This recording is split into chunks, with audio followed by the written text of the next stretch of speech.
It is a somber moment for the family of Aswell Banda, aged 29, who has died on the spot as he was working. A team from Chadiza administration, including the police, went on site where the worker was working with Sable Transport Company and are working on the Chadiza Road. The body of the deceased has been deposited to Chadiza Hospital Mortuary. I regret to inform the public and the people of Chadiza and the nation at large that Mr. Aswell Banda, age 29, of Chazombe village, who happens to be the worker of Sable Contractors, has lost his life in line of duty.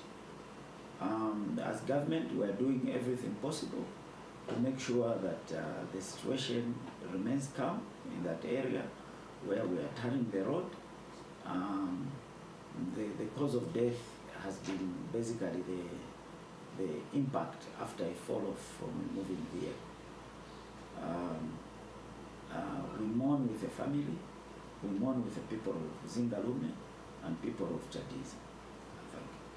Thank you. ZANIS, Chadiza District.